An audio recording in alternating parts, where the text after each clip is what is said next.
लेकिन ये भी बोल रहे हैं सनातन विरोधी भी आप रवि किशन। इतनी सारी प्रॉब्लम बिहार में है, वो सिर्फ सनातन की बात करते हैं। उन्होंने मंदिर दिया कहाँ? यूपी में। उससे कितने लोगों को रोजगार मिल गया? उन्होंने मंदिर कहाँ दिया? बनारस में। कितने लोगों को रोजगार मिल गया?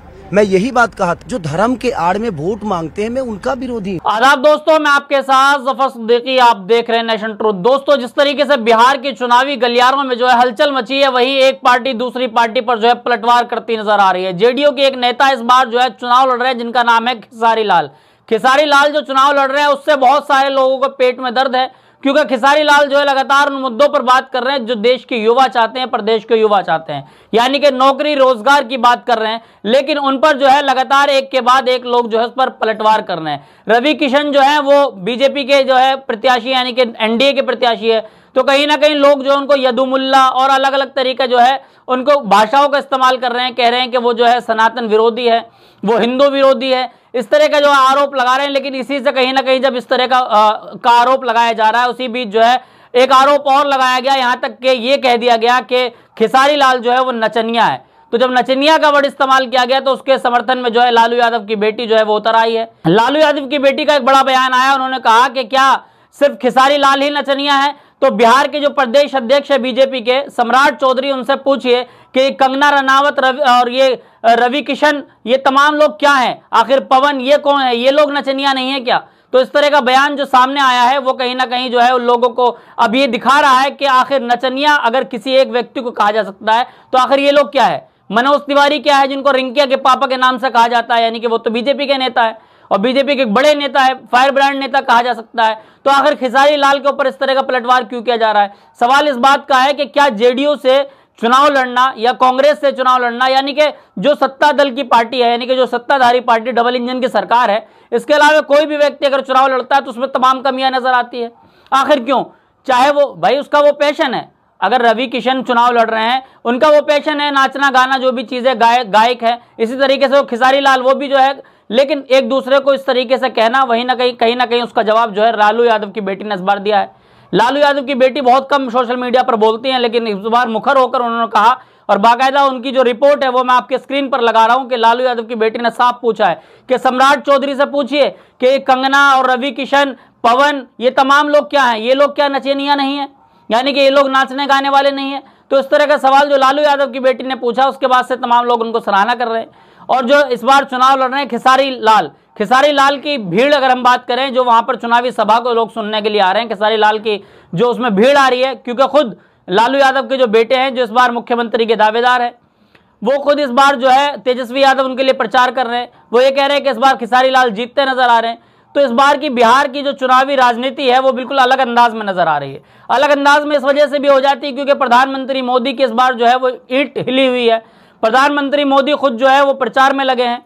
प्रधानमंत्री मोदी वो कोई कसर नहीं छोड़ रहे हैं जो कि वो ना करा हो, यानी कि पिछले 20 साल में जो उन्होंने कुछ नहीं किया, उन तमाम सवालों को जो है प्रधानमंत्री मोदी दोहरा रहे हैं। प्रधानमंत्री मोदी ये कह रहे हैं कि बिहार जो है वो कुशासन का राज बन जाएगा, सुशासन खत्म हो जाएगा। प्रधानमंत्री मोदी ये कह रहे हैं कि 25 साल पहले जो एक कांड हुआ था, गोलू हत्याकांड, उसको याद किया जाए। तो आखिर सवाल इस बात का है कि 20 साल से आपने क्या किया है जो जनता को आज ये सब कुछ बतलाने की जरूरत पड़ रही है? प्रधानमंत्री मोदी ने अगर काम किया होता, या जो इनकी सत्ता दल की पार्टी है, जो इनके साथ है, एनडीए का जो इनके साथ घटक दल बना हुआ है, आखिर उन घटक दल ने अगर काम किया होता, तो आखिर ये सब कुछ बताने की क्या जरूरत पड़ी थी? क्या जरूरत पड़ रही है कि गोलू हत्याकांड क्या है, 20-25 साल के युवा क्या जाने?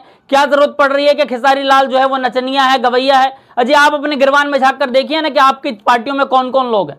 आपके पार्टी में कई सारे नेता ऐसे हैं जिनकी एक बड़ी लंबी लिस्ट है, जिनके ऊपर क्राइम के बड़े बड़े मुकदमे हैं, जिनके ऊपर हत्या जैसी गंभीर धाराओं में मुकदमे लिखे हुए हैं। आखिर वो तमाम नेता आपके यहाँ क्यों बनते हैं? सवाल इस बात का है कि आपके नेता जितने दागदार हैं, इतने दागदार मुझे नहीं लगता शायद किसी पार्टियों के अंदर है। इतने दागदार नेताओं को जब आप टिकट देते हैं, इतने दागदार नेताओं को जब आपके यहाँ जो है मान सम्मान मिलता है, कोई कहीं से भी आ जाए, बस भाजपा में चला जाए, तो वॉशिंग मशीन की तरह उसकी धुलाई हो जाती है। तो आखिर क्यों?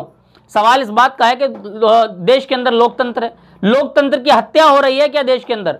सवाल इस बात का है कि लोकतंत्र को बचाने की इस बार किस तरीके से चुनाव आयोग कोशिश कर रहा है? चुनाव आयोग किस तरीके से इस बार चुनाव करा पाएगा? सवाल इस बात का है कि 6 नवंबर को जो चुनाव होने हैं वो कैसे हो पाएंगे?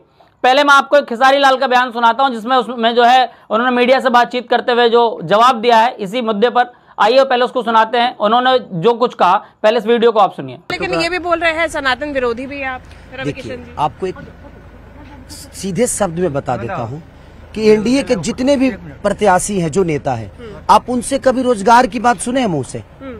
कभी पलायन रोकने की बात सुने हैं? नहीं सुने होंगे। कभी शिक्षा की बात सुनी है? नहीं सुने होंगे। अब इतनी सारी प्रॉब्लम बिहार में है, वो सिर्फ सनातन की बात करते हैं। उन्होंने मंदिर दिया कहाँ? यूपी में। उससे कितने लोगों को रोजगार मिल गया? उन्होंने मंदिर कहाँ दिया? बनारस में। कितने लोगों को रोजगार मिल गया? मैं यही बात कहा था कि मंदिर जरूरी है, बट उसके साथ अस्पताल भी जरूरी है, बच्चों की शिक्षा भी जरूरी है, रोजगार भी जरूरी है। बिहार में अब बोल रहे हैं कि हम सीता के विरोध में आ गए। हम कब बोल दिए सीता के विरोध में? भाई अब 20 साल बाद आपको याद आ रही है हमारी सीता? है? इसका शिलान्यास आज कर रहे हैं चुनाव जीतने के लिए। जो धर्म के आड़ में वोट मांगते हैं, मैं उनका विरोधी हूँ। जी हाँ दोस्तों, देखा कि किस तरीके से खेसारी लाल जो है अपने बयान में ये कह रहे हैं कि मैंने जो बयान दिए हैं, यानी कि उनको जो हिंदू विरोधी, सनातन विरोधी जैसा शब्द कहा जा रहा है, यदुमुल्ला जैसा शब्द कहा जा रहा है, उनको इसलिए कहा जा रहा है कि उन्होंने ये कहा था कि भाई अगर इन लोगों ने मंदिर बनाया है, भाजपा के लोगों ने, तो कहां बनाया? उत्तर प्रदेश में बनाया। उत्तर प्रदेश के मंदिर से क्या किसी को रोजगार मिला? बनारस में जो मंदिर बनाया है, क्या उससे किसी को रोजगार मिला? तो आखिर इन मंदिर, जितनी जरूरी मंदिर है, इतना ही जरूरी जो है वो अस्पताल भी है, शिक्षा स्वास्थ्य भी है। तो आखिर इस बात पर बात करने में आखिर क्या आपत्ति है? क्या आपत्तिजनक बात कही ऐसा जो उनको यदुमुल्ला और उस तरह का वर्ड इस्तेमाल किया जा रहा है उनके लिए? क्या वो प्रत्याशी नहीं बन सकते हैं? क्या वो चुनाव नहीं लड़ सकते हैं? यानी कि दूसरी पार्टी में जाकर अगर आप चुनाव लड़ रहे हैं, आपका एक चर्चित चेहरा है, तो आपके खिलाफ जो है पार्टी के तमाम लोग बोलेंगे, चाहे वो प्रधानमंत्री हो, गृह मंत्री हो, चाहे और भी तमाम लोग, आपके जो छुटभैये छोटे छोटे नेता हैं, वो तमाम लोग जो है आप पर शिकंजा कसेंगे। लेकिन सवाल इस बात का है कि रवि किशन जो है वो खुद भी तो सांसद है, माननीय सांसद जी जो है वो ऐसी बात क्यों करते हैं? आपका तो एक मान्य सम्मानित पद पर आप बैठे हैं। रवि किशन जी आप सम्मानित पद पर बैठे हैं, मनोज तिवारी जी हैं, और उत्तर प्रदेश के योगी आदित्यनाथ जो है वो खुद बिहार में जाकर प्रचार कर रहे हैं। उन पर खुद कई बहुत सारे क्राइम के जो है मुकदमे लिखे गए थे, लेकिन उन तमाम मुकदमों को पीछे डालकर जो है प्रधानमंत्री मोदी उन तमाम लोगों के लिए प्रचार करते हैं। लेकिन खेसारी लाल चुनाव लड़ रहा है, इसका जरूर पेट में दर्द है। उसकी वजह सिर्फ एक ही है कि वो इस बार बिहार के मुद्दों पर चुनाव लड़ रहे हैं, यानी कि हिंदू मुसलमान पर चुनाव नहीं लड़ रहे हैं। हिंदू मुसलमान पर अगर चुनाव लड़ रहे होते तो शायद उनको ये सब कुछ जो है सुनना नहीं पड़ता जो उनको सुनने को मिल रहा है।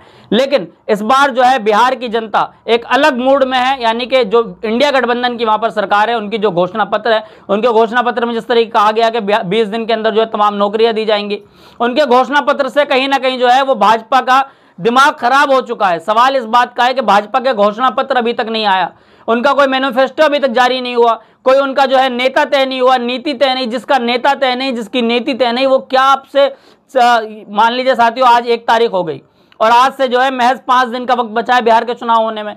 बिहार का पहले चरण का चुनाव जो है वो 6 नवंबर को होना है, दूसरे चरण का चुनाव जो है वो 11 नवंबर को होना है, और 14 नवंबर को जो है बिहार का नतीजा आ जाने के किसके सर पर होगा इस बार सीएम का ताज। तो सवाल इस बात का है कि सीएम की गद्दी कौन संभालेगा। लेकिन अभी तक 5 दिन सिर्फ बचे हैं चुनाव को, ना नेता तय है और ना नीति तय है। वो किसकी? यानी कि एनडीए की ना नेता तय हुआ है ना नीति तय हुई है। तय किसका हुआ है? इंडिया गठबंधन का सब कुछ तय हो चुका है। मुख्यमंत्री कौन बनेगा, उप मुख्यमंत्री क्या कौन बनेगा, उसमें मैनिफेस्टो क्या होंगे, उसमें जो है किस तरीके से 200 यूनिट बिजली की बात कर रहे हैं इंडिया गठबंधन के लोग। तो क्या ये सब कुछ ग्राउंड पर होगा या सिर्फ ये तमाम चुनावी सभा में होंगी? लेकिन जो इस बार लालू यादव की बेटी ने करारा जवाब दिया है ना साथियों, उससे कहीं ना कहीं अब भाजपा के लोगों का, एनडीए के लोगों का हाजमा खराब होगा कि लालू की यादव की बेटी आखिर ऐसा क्यों बोली। भाई उन्होंने ठीक कहा कि भाई आप दूसरों को नचनिया गवैया कहेंगे तो आपको भी तो कोई जवाब देगा ना। आपकी पार्टी में जो नचनिया गवैया भरे हैं उनका कौन जवाब देगा? तो इन तमाम सवालों के घेरे में इस बार जो है एनडीए की सरकार है और एनडीए के वो तमाम लोग हैं जो लगातार जो है वो इंडिया गठबंधन पर जो है निशाना साध रहे हैं, अलग अलग तरह की बातें कर रहे हैं, उनको नीचे दिखाने की कोशिश कर रहे हैं, कह रहे हैं कि उनके उसमें सुशासन में जो है बहुत सारा जो है क्राइम था, क्राइम भरा प्रदेश था, और जो है तमाम लोगों को लूट लिया जाता था। वहां पर मंगलसूत्र छीनने की बात कही जाती थी, मंगलसूत्र आपकी सभाओं में छिन रहा है। तो इन तमाम सवालों के घेरे में इस बार जो है दोनों बड़े घटक दल जो है यानी कि एनडीए और इंडिया गठबंधन दोनों आमने सामने मजबूती से चुनाव लड़ रहे हैं। क्या कुछ होगा 14 तारीख को, यानी कि आने वाली 14 तारीख को किसके सर पर होगा इस बार बिहार के सीएम का ताज, और कौन करेगा इस बार बिहार पर राज? जुड़े रहिए हमारे साथ और देखते रहिए नेशन ट्रूथ।